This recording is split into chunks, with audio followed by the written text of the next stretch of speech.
hear the music, you know what time it is. Ladies and gentlemen, I am back in the studio, live from our offices here in the Game Night Lounge.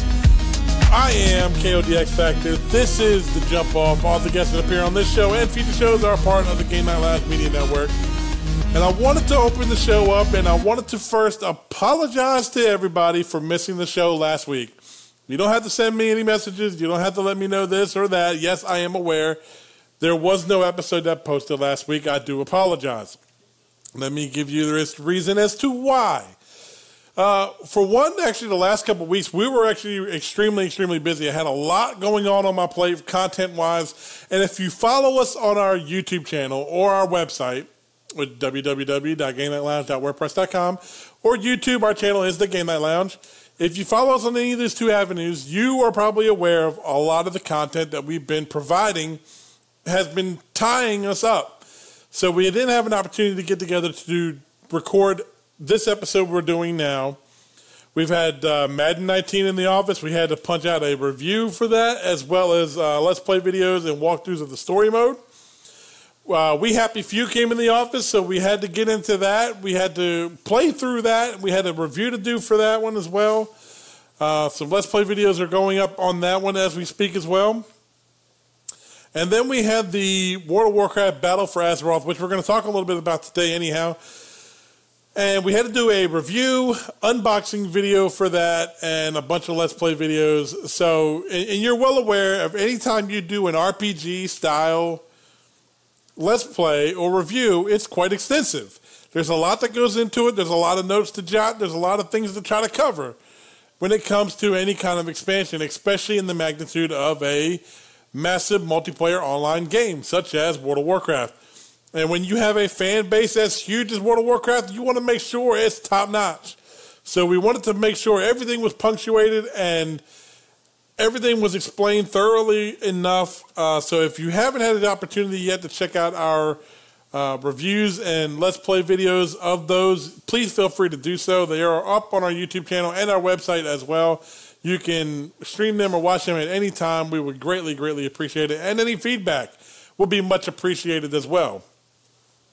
A lot's been going on in the news also. There's a lot of things going on with Amazon, which we'll talk about at length today, and some of the changes they're making to their policies in regards to pre-orders, kind of going the GameStop Best Buy route, and we're going to talk about that again. As well as Gamescom is actually going on as we speak. We are in day 2 of Gamescom, and there is a lot of games, a lot of gameplays of stuff that we didn't necessarily get a chance to see at E3 that we're getting a chance to see now. And, you know, we'll see how well those look. Right now, I can tell you right off the top of my head and right off the bat, Devil May Cry 5 is a serious game. I'm saying this game looks absolutely bananas.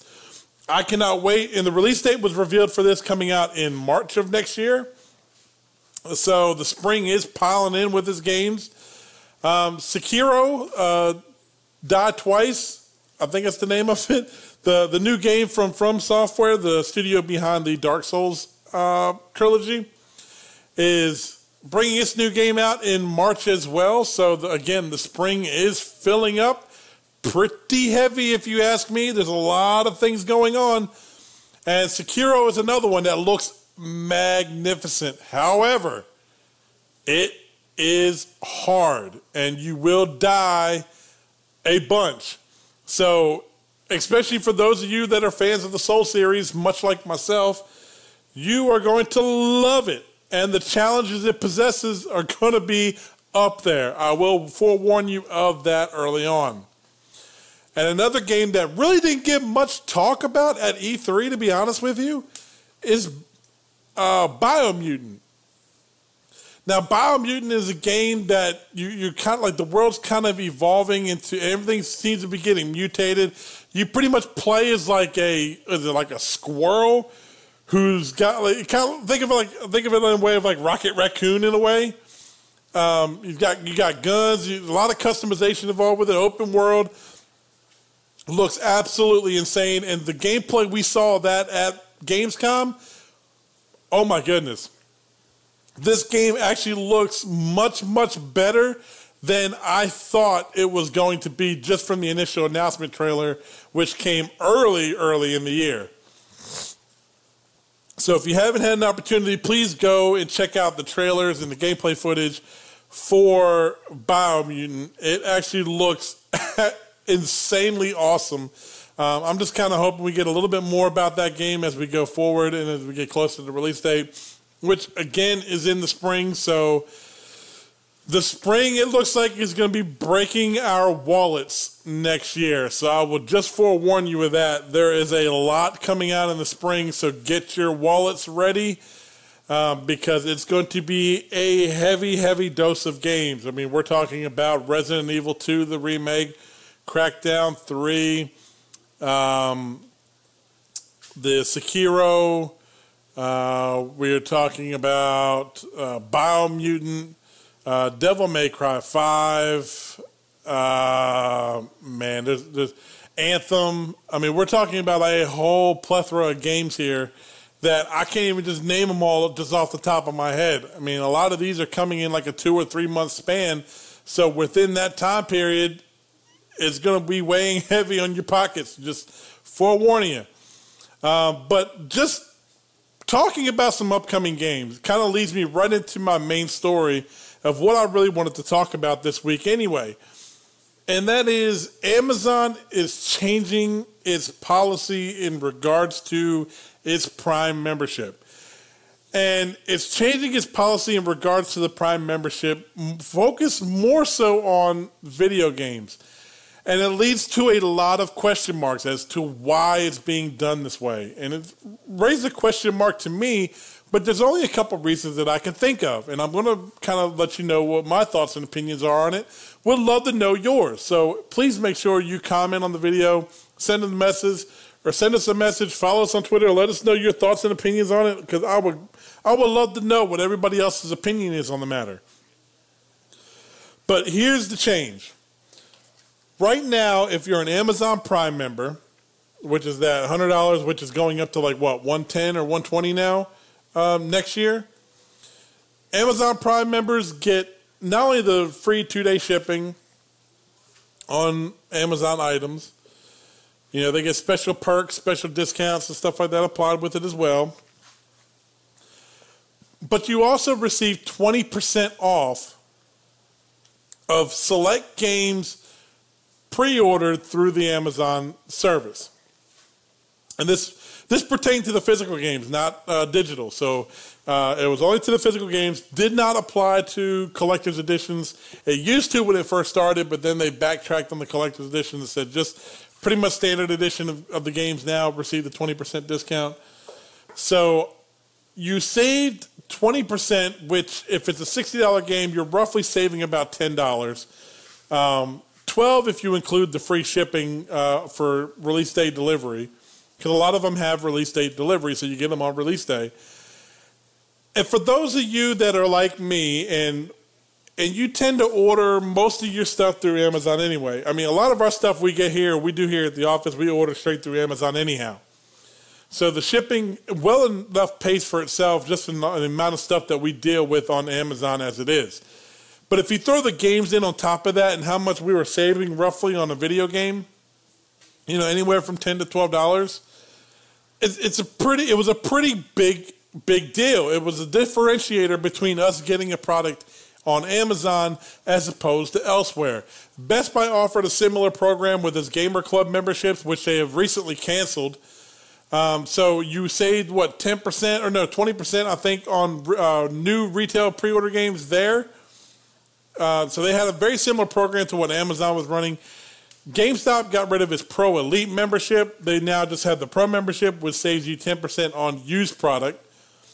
They still have that, but their Pro Elite membership, which I'm not even going to read off all the perks that were originally a part of their Pro Elite membership, but those are now gone, and Amazon tends to be following in that same route now, where they're going to be changing their Prime memberships to where you no longer save 20% on a pre-ordered game. Now, it is you get a $10 credit from Amazon, which will be applied to your account. So next time you order a product through Amazon, not a third-party seller, but through Amazon and shipped by Amazon, they will take $10 off of it. Which, I know what you're probably saying. That's still the savings of $10 is still there, right? You're still saving $10. In actuality, you're right. And here's where some of the thing is with some people. A lot of people are upset by this change. I get it. I completely understand. You're upset by the change, especially if what you use Amazon for is mostly video games anyhow. It's probably not going to make that big of a deal. But I understand it. You know, I understand. You'd much rather save the $10 off the bat as opposed to a credit. To me, it doesn't make a world of a difference. It's still the same type of promo. The only difference is, instead of saving that $10 immediately, it's just a credit you get for your next purchase. Now, if you're like us, or if you're like a lot of video gamers that use Amazon for this way, you pre-order a lot of games ahead of time. You pre-order them early.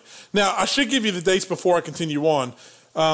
August 28th is the final day that this will be active to where you can save 20% on pre-ordered games.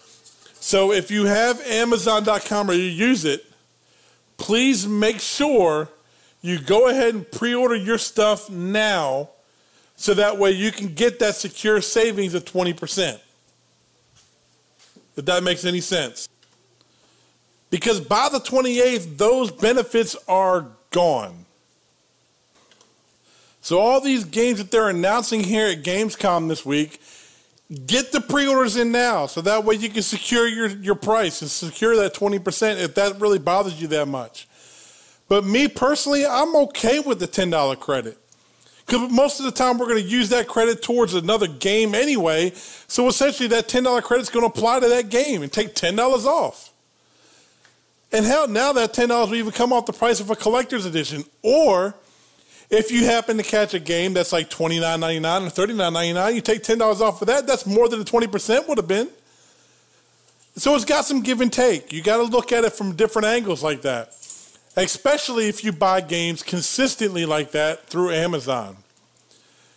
Now, if you're like one of those that buys like one or two games off of Amazon and then most of your other stuff, you know, just regular household items off of Amazon, it'll still help you out there too. So now it's not only like it's a 20% discount that you're going to get just on video games, but it's essentially a credit that you're going to use on everything. So look at it this way. Let's say there's a game coming out. Let's look. There's a date in October. There's going to be one coming up in, I want to say February or March of next year, where there's like 3 or 4 games that all launch on the same day. You're going to get a $10 credit for each of those games. So essentially you're going to get like $40 credit. And I'm sure it's going to be coming off of other games that are coming out that same time as well. Or take $40 off of something else on Amazon. So you're still getting rewarded a $10 credit from Amazon to use on Amazon. Now, the only differentiating factor here is if you're getting that savings right away, which right now, up until the 28th, we are currently getting, or you're going to take that $10 future credit to use elsewhere at a later date. The choice is yours. But I'm okay with it because it's still a rewards program. You're still getting a perk for pre-ordering a newly released or upcoming title, which I'm A-okay about. Because right now, my order history is stacked full of games and ones that we know of that we're not going to be getting from developers as it is. But it is stacked full. And we got a lot of collector's editions in there as well that, I don't know, maybe hopefully some of these $10 credits will start diminishing the price down on that one a little bit. I'll be okay with that. But many people are trying to figure out why. Why are these retailers doing this? Are they trying to hurt their consumers? Are they trying to watch their bottom line? here's the honest truth that I think it is. And this is coming from experience of working at retail. I've managed retail. I've been there before, all within the gaming space, mind you. I've worked in the movie space as well, but mainly a bulk of mine has come from the retail side for video games. That it's not that the company wants to end promos because it wants to hurt you as a consumer. That's not their goal whatsoever. So any of you guys that are out there thinking that you're there just to kind of hurt the gamer, or they want to, or to end it for the consumer, that's not the case. If it's helpful to the consumer, they want to continue doing that, and they will continue doing that. And some are even questioning whether it's something that the company is trying to protect their bottom line because of all the discounts. Again, that's not necessarily the case. I mean, maybe in GameStop's case that may be, because they are kind of like a little bit more of a financial strain than the other two. But Best Buy, not so much, and definitely not Amazon. Amazon's got just money growing out their ears. So that's not the case either. It's not more so the bottom line. Because the way retailers work is they buy a product for whatever the manufacturer cost is. And then it's obviously a little bit of an upcharge, so that way they make a small profit on it as well as whoever they buy it from. That's how it works. So it's not so much that they're protecting their bottom line. I don't think that's the case at all. I think, and I'm only going off of just pure speculation here, so this is not any kind of confirmation or anything like that.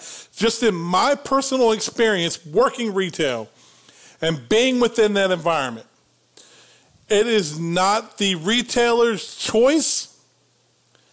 It is more of a manufacturer development choice. Now, I'm sure you're probably wondering, how is that? Why is that? I'll take Amazon here as a perfect example, and I'll give you a couple indications as to why I'm thinking this.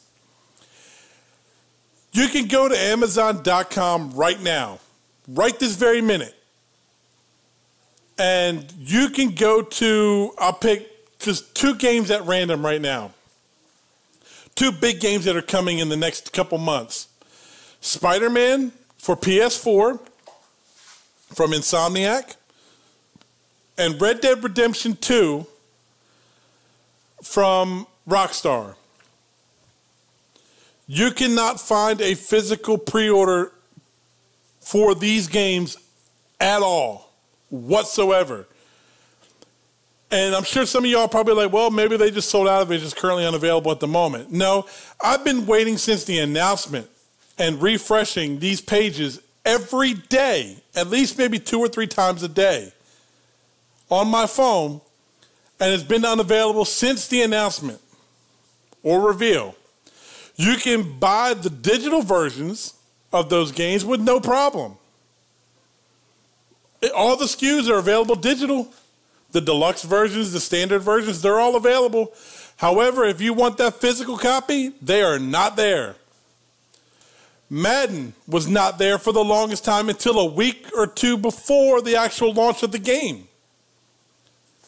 NBA 2K was the same exact way. No kind of retail price for it, no kind of retail looking for it at all until like just recently. Sekiro, which is coming out next spring, has no regular version, standard version that you can pre-order on Amazon. None. You can pre-order the digital. You cannot pre-order the standard or physical copy. There are many games that are on this website like that. Anthem is another one that comes to mind. You can't pre-order the physical, but you can pre-order the standard. Or you can't pre-order the physical, but you can pre-order the digital. Battlefield 5 is another one. I just happened to get lucky and be able to get a physical copy on the day of the announcement, and then they shut it off and has not come back since. I've even sent a tweet to Amazon asking as to why this is, especially for Spider-Man, because Spider-Man's a huge game. You mean to tell me that you can't pre-order a physical copy of that game? And then it started to dawn on me, especially with this announcement from Amazon, that they're doing away with their 20% discount. Are they doing this because of development or the developers' pressure? Are they doing this because the developers are mad that they're taking a $20 or $10 hit off of a physical release when they don't take any kind of a hit on the digital one? Think about it for a minute. And it seems like they're all coming from around the same studio. EA, 2K. Insomniac's the only one that's kind of like on the other end on this one. Because they're the ones that kind of have a one-off. 2K has got the publishing rights for Rockstar. They had that problem with NBA 2K. Had it for a little while. EA, Madden. They had it for a little while. Anthem. These are products that are coming out from that publisher. You cannot find a standard edition pre-order at all on Amazon.com. Why is that? Is it because of that promo where you save 20% on the physical copy? Is it because of that? If that's the case, man, the developers are getting really, really nitpicky and greedy now when it comes to... So it's not the retailer that's hurting gamers in this department. It's the publisher. They want their full value. No kind of discount whatsoever. They hear discount, they run the other way. And I'm wondering if they were hampering Best Buy's SKU numbers because of their buyers club, because of the same type of discount. And I wonder if they were kind of put Amazon in more of a headlock than anybody else by cutting back on the amount of physical SKUs that they were going to receive. GameStop has not had this problem. You can get any kind of standard edition release physical copy at any time. You can still go in there right now. I think they even had systems at one point you can go in and do as of yesterday. I think they're gone now, but as of yesterday they had some. Amazon got none. You can get the digital, that's it.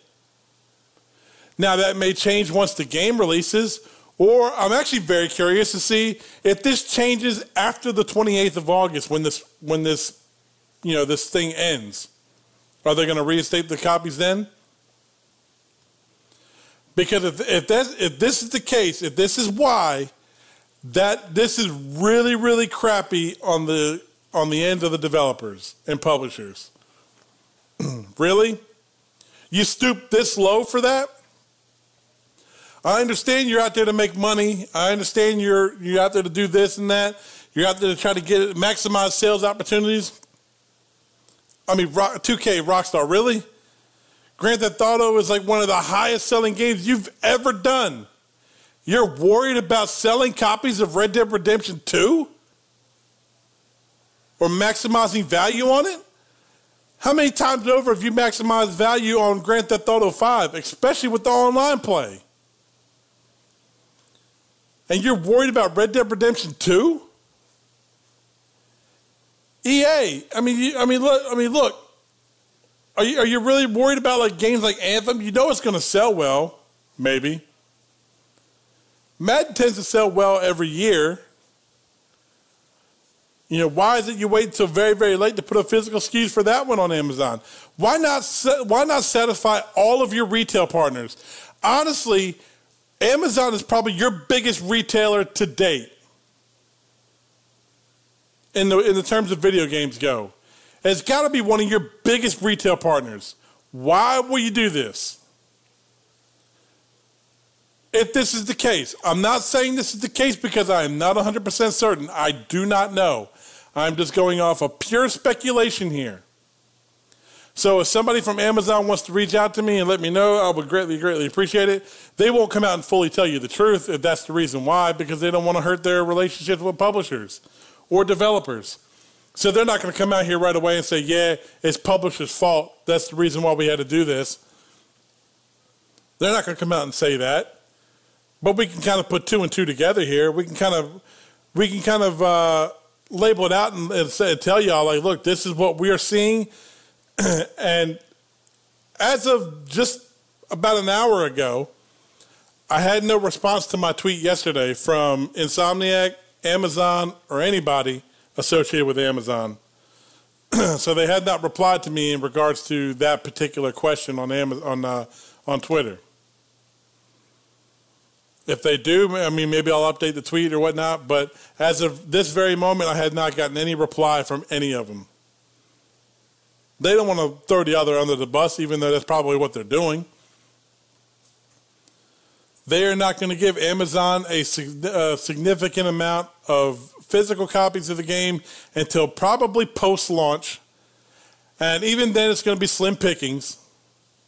I look at just this past May with Detroit Become Human. When that game was first announced and the release date was announced, I went on Amazon, pre-ordered a physical copy of the game right away. I think a day later, it was gone. Never did come back until the game launched. Once the game launched, it was out for about a week or two, and then there was no more physical copies of that game left. So, is Amazon being punished? That's probably the big question here. Are you punishing Amazon and its consumers because of this? Does this make any kind of sense to you? I'm just throwing this out there openly. I'd like to know from you guys. Do you think this is developers and publishers publishing the retail partners? I mean, it begs the question. I've been wondering. I've been wanting a physical copy of Spider-Man since announcement. I have not been able to get one. I mean, you think it should be super easy for me to go on Amazon, pre-order a physical copy? I just want the standard edition. I can't even get that. So anybody from Insomniac, if you're listening, please let me know or update something. Let somebody know what's going on with this and why we can't pre-order your game from Amazon. Because me personally, I'm not going to Best Buy or GameStop to get it. If I can't get it that way, it's just not going to happen. And I'm sure there's probably others out there that are like me, that are like, look, if you really, really want the game, you'll find a way to get it. If I had to get it digitally, I will, because it's a game, we have to cover it. And if I'm not going to get a copy from Insomniac, which we may, but if we don't, we have to get it because we have to cover it. It'll have to end up being a digital version of the game, which, and it's not for trading purposes. We don't want to trade the game in afterwards. We have a big collection of games. I have one stack full in our office. We have games galore. Anything you want, you could probably go find. And we keep them just for collective purposes. And we'd love to have the physical copies of the games, not digital all the time. Which I'm sure there's a lot of people that are probably like that. Nothing wrong with it. But I don't want to have to wait until post-launch of the game, because I would love to have it on launch day. And the way it's looking right now, because Spider-Man's a couple of weeks away, the way it's looking right now, I'm not going to get one for launch day. It's going to have to be post-launch. And if that's the case, it's going to be another week for us to even cover it, because we'll be gone out of the state for a week, the week that Spider-Man comes out. We'll be here in the offices the day Spider-Man comes out. But then the very next day, we're off and we're out for a week and we won't be back, which we'll have announcements about that, as the coming weeks close in. So if you guys are trying to figure out what it is I'm talking about, and are we going to have a week of no content at all, we'll talk about that when we get a little bit closer, maybe next week sometime or the week following. We'll talk about that a little bit, about what's going on. But that's going to put a hamper on our coverage for it. So, so it's not just gamers that get it just for the love of wanting to play it, but for those of us that have to order these games so we can get coverage on it, it puts a hamper on that. We can't fully cover your game the way we like to because of these particular reasons. So I'm throwing that out there because I just want to know everybody's opinion on it, see what you guys think. Do you think this is the case? If you think the developers or publishers are hurting the retail chains because of this particular program is why they have to get rid of them, that would be a little bit troubling, a little bit upsetting. But I'm still okay with just a $10 credit because more likely it's going to go towards another game anyway. So, I'm actually okay. So I'd like to know what everybody else's thoughts and opinions on this are. I would greatly, greatly appreciate it. One other thing I wanted to throw out there before I leave here today is, we did a lot of game coverage over the last couple weeks. There's a lot of stuff going out. There's still a lot of stuff coming out. But one thing I threw out there on Twitter probably maybe a week ago. Podcasting has been such a big part of what I do for so long. If it's from me listening to podcasts or just hosting them or doing them or being guests on different shows, I've loved doing it. I've always enjoyed doing it. And it wasn't until I heard the guys from EGM, One Up Yours, that I started to really, really fall in love with it and say, you know what, this is viable. This is something that can be done. It's fun to do. And if you have a great group of guys to do it with, it's even better. And those group of guys that started the One Up Yours podcast many years ago that ended in 2008, I want to say, or 2009. I reached out to, and I threw it up there to all the fans as well. So please share, comment, like, retweet, whatever you have to do. It's up there on Twitter right now. You can go to it. Just follow me on Twitter. Go to @KODXFactor. That's @KODXFactor. Give me a follow. Look at the tweet because I put a tweet in there that included all of their handles. I want to set up a show where I can get all of the core group from One Up Yours together collectively and have a nice interview session that I can talk to them as gaming enthusiasts, gaming fans, people that work within the industry, and just get these guys collectively together in a group again and talk with them, not just as a fan, because I've always been a fan of theirs, but for the realization that they helped me do podcasts the way I've been doing them and I've done a bunch of shows over the past 10 years. And it wasn't until I started coming here at the Game Night Lounge Media Network that I was able to kind of, we have one joint collective podcast that we did, and now I have my own show where it's just me, which is what you're listening to right now in the Jump Off. But I would love to talk to these guys, interview them, ask the questions y'all been dying to ask for the longest time. Where they've been, what are they doing now? How have things been going them since the One Up Yours days? How often do you guys stay in contact? Just different stuff. I would love to sit down and talk with them about even if it's online, if we do it in person. If we can arrange this, I would love it. And to me, it would be like a podcast dream come true. Because if I could sit down Garnet Lee, Shane Bettenhausen, Luke Smith, Andrew Pfister, John Davison in one room and just kind of get all of them collectively talking again, I think that would be perfect. I know a couple of them have already responded back and said they are down to do it. I know Shane is down, but Luke Smith has got to come on board. So come on, Luke.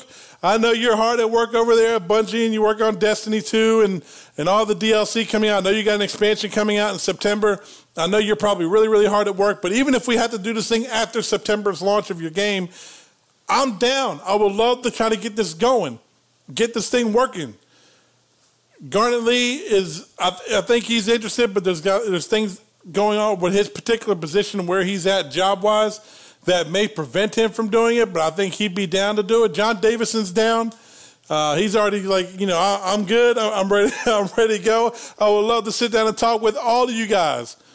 Andrew, I haven't heard from yet, and Luke, I haven't heard from yet. So you guys, we're waiting on y'all. We need y'all's confirmation. If y'all can confirm it, we could try to get it all together. And I would love to get everybody in there collectively together one more time. Kind of have a nice long podcast, a nice long conversation, friendly conversation. Garnet, I promise we'll talk about Tomb Raider if you're worried about that. Well, I'll talk about Tomb Raider. There's a new Tomb Raider coming out in September. We can talk about it, So there's a lot of things that these guys have brought to the table that I would love to bring them all collectively back together again and have like an interview session with them as part of this network and part of this show. I think that would be incredibly awesome. just looking for just looking for the support. And if the fans want it, I'll be happy to try to work on getting it together. As long as the guys agree to do it, they confirm to do it, and they're good to go with it. I would love to try to find time to get this arranged and get this going. But until next time, everybody, I want to thank you guys so much for listening and for tuning in. We greatly, greatly appreciate it. Please let us know what you think in the comments. Also, please let us know with your subscriptions. That would be greatly appreciated as well. We have many different avenues that you can follow us. You can follow us on Facebook. We are at The Game Night Lounge. You can follow us on our YouTube channel. Our channel is The Game Night Lounge. You can follow us on our website at www.GameNightLounge.wordpress.com. Make sure you give us a follow there.